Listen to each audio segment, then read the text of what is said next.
Você tem ideia do bem mais valioso? Você pode pensar que é ouro, prata, diamante ou o que quer que seja dessa natureza, mas não é. O bem mais valioso, que muitas vezes não dá para se precificar, ele é virtual, ele é abstrato, você não toca, é o conhecimento. Mas a gente pode pensar no conhecimento de duas formas. Podemos pensar de outras, mas vamos deixar em duas, para a gente se entender. Um, conhecimento técnico da área profissional. Então, esse conhecimento, ele é muito procurado. Paga-se muito, muitas vezes, para se obtê-lo. Mas há um outro conhecimento que é mais valioso do que aquele que hoje as empresas vêm valorizando ainda mais.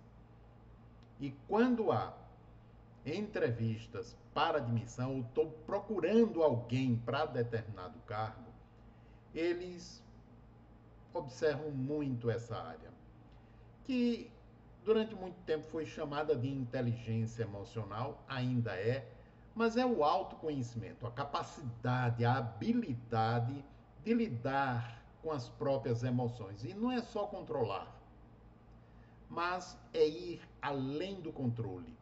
É a habilidade de poder lidar, administrar, gerir e transformar as próprias emoções.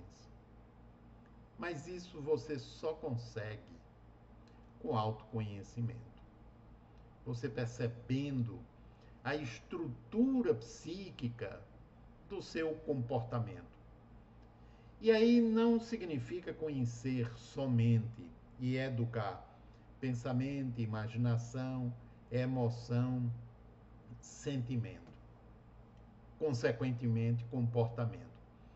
Aí significa você ir além disso, conhecendo as instâncias que integram a totalidade do seu psiquismo. O que é que a gente conhece da gente?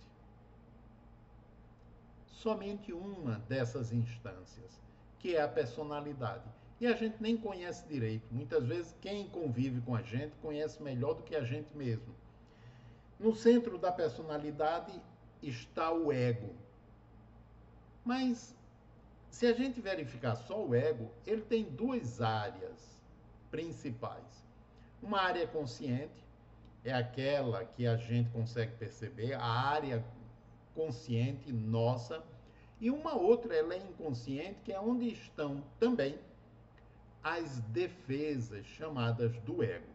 Aquelas que o próprio ego, essa camada mais superficial, na sua parte inconsciente, utiliza para evitar desconforto, humilhação, sofrimento, dor, etc. Mas além disso, nós temos o inconsciente.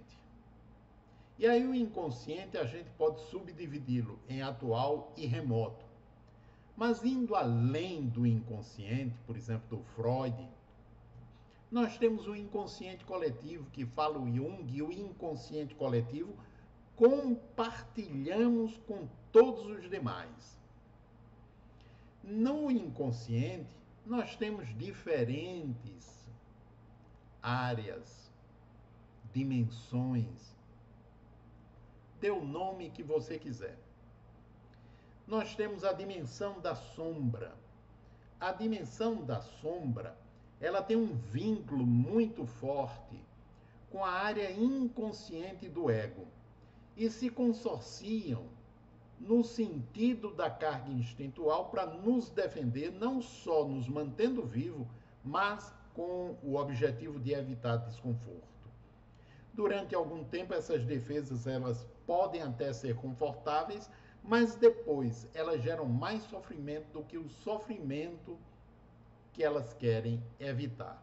Então, na área da sombra, nós encontramos núcleos em potenciação que descobertos, desabrochados, se transformam em potenciais de vida.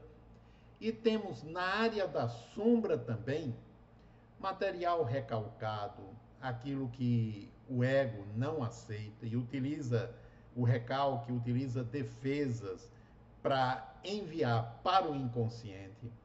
Nós temos os mecanismos ligados à rejeição, separação, separatividade, ou seja, mecanismos que mantêm as dimensões quase que compartimentalizadas e com o propósito de fazer com que o ego, a camada consciente mais superficial, não saiba que as outras existem e nem sequer tenha algum tipo de conexão. É óbvio que essa separatividade não é 100%, né? Não dá para, digamos, separar completamente, por mais eficiente que sejam as defesas, vinculando parte inconsciente do ego com áreas da sombra.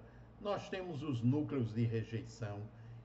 Esses mecanismos vão levando a uma rigidez, um enrijecimento que termina alcançando a camada de superfície, promovendo um anestesiamento de percepção, de sentimentos que vão ficando amortecidos e muitas vezes sendo substituídos pelo oposto, né? Como defesa. Então, são áreas que estão vinculadas a essa camada intermediária do inconsciente, que a parte consciente nem sequer sabe que existe.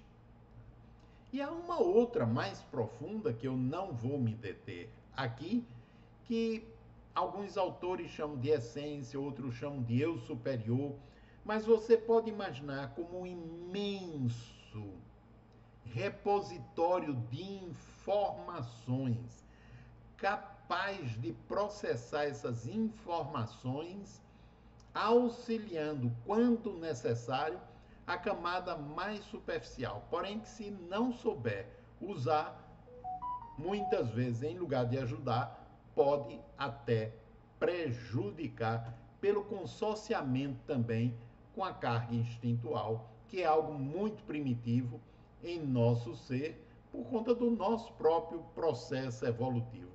Então, você sabia disso? Sabia que tem todas essas camadas?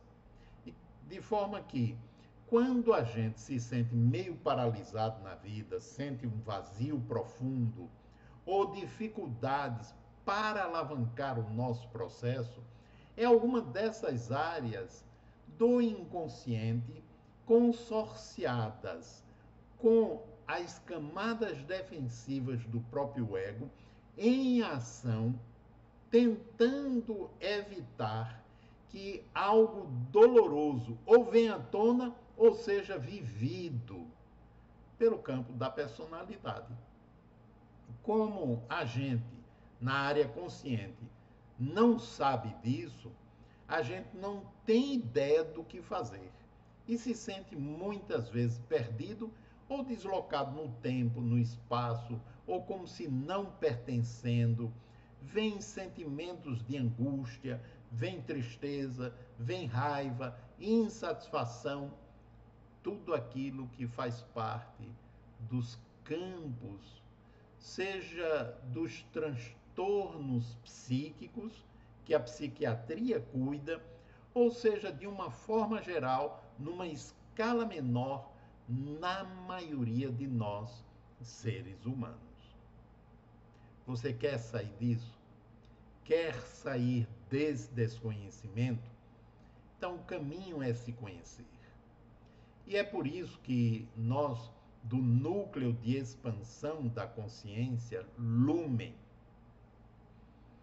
cuidamos, formulamos e realizamos grupos de treinamento, grupos de psicoterapia, grupos que têm por objetivo ajudar na percepção, no conhecimento dessas instâncias, dessas dimensões psíquicas, desenvolvendo uma metodologia para tornar-se mais consciente delas e poder atuar modificando aquilo que não está sendo eficiente para uma vida mais plena e mais feliz. Então, nesses grupos se trabalha com vivências, se trabalha com recursos como regressão de memória, os mais diferentes recursos. A maioria deles que expandem a consciência para facilitar a conexão do ego com as camadas profundas, para que o ego, tomando consciência, aprenda a modificá-las, ou para que estas mais profundas, vindo à superfície, sejam trabalhadas e transformadas em experiência de vida e, portanto, potencial para o crescimento.